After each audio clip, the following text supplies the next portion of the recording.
بسم اللہ الرحمن الرحیم۔ ضرورت بیت اللہ الکریم۔ وسائط میں سے ایک واسطہ بیت اللہ ہے کہ اس کے خاص تعلقات حق تعالیٰ کے ساتھ ظاہر کیے گئے، اور اس اظہار کی تقریر کے لیے اس کے کونے میں ایک پتھر جنت کا نصب کیا گیا ہے جس کا لقب یمین اللہ رکھا گیا، کیونکہ اگر آپ محبوب حقیقی کو دیکھتے تو اس کے ساتھ کیا معاملہ کرتے؟ ایک معاملہ تو یہ ہوتا کہ اس کو محبوب و مطلوب اور معبود و مسجود سمجھتے، اس کو تو مستثنیٰ کر دیا گیا۔ اس کے سوا جو معاملہ بھی آپ محبوب کے ساتھ کرتے، ان سب معاملوں کی بیت اللہ کے ساتھ اجازت ہے۔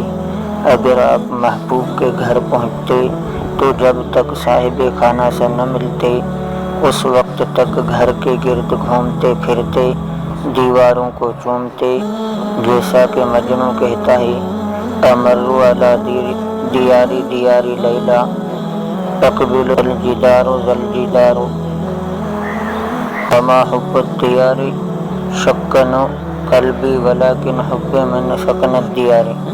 میں لیلا کے گھر پر گزرتا ہوں، کبھی اس دیوار کو چومتا ہوں، کبھی اس دیوار کو۔ میرے قلب کو گھر کی محبت نہیں بلکہ اس گھر کے رہنے والے کی محبت نے پھاڑا ہے۔ اسی طرح یہاں بھی بیت اللہ کا طواف کیا جاتا ہے اور کعبہ کے بعض ارکان کی تفصیل کی جاتی ہے، اور ایک معاملہ یہ ہوتا ہے کہ اس سے مصافحہ کرتے تو یمین اللہ سے مصافحہ کیجیے۔ عاشق محبوب کے مکان پر پہنچ کر جب تک محبوب سے ملاقات نہ ہو اس کے گھر کی طرف ٹکٹکی باندھے کھڑا رہتا ہے۔ اسی طرح یہاں بھی نماز میں استقبال بیت کیا جاتا ہے، اور یہ معاملات جس طرح ناشی ہوتے ہیں محبت سے، اسی طرح یہ منشا بھی ہو جاتے ہیں۔ محبت کے کسی لباس کو روزانہ بتکلف آنکھوں سے ملا کرو، دیکھو چند روز میں محبت کا ولولہ پیدا ہو جائے گا۔ کسی کے گھر پر روزانہ 1-2 گھنٹے بیٹھ کر چلے آیا کرو، چند روز میں اس گھر سے اور اس کے مالک سے محبت ہو جائے گی۔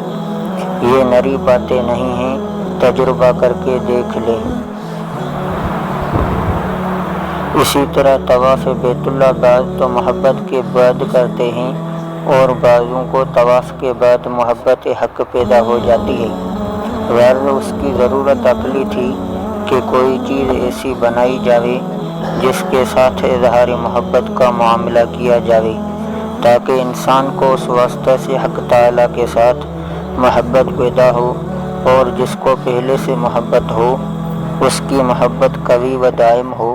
کیونکہ میں بار بار کہہ چکا ہوں کہ غائب کے ساتھ توجہ اور محبت بلا واسطہ قائم نہیں رہتی، چنانچہ وہ چیز بیت اللہ ہے جس کے ساتھ محبت کا برتاؤ ظاہر کیا جاتا ہے، اور چونکہ اس کو حق تعالیٰ کی طرف نسبت و اضافت ہے اور اس میں انوار و برکات بھی ہیں، اس لیے بیت اللہ کے ساتھ اس برتاؤ سے خدا کے ساتھ تعلق و محبت پیدا ہوتا اور قوی و مستحکم ہو جاتا ہے۔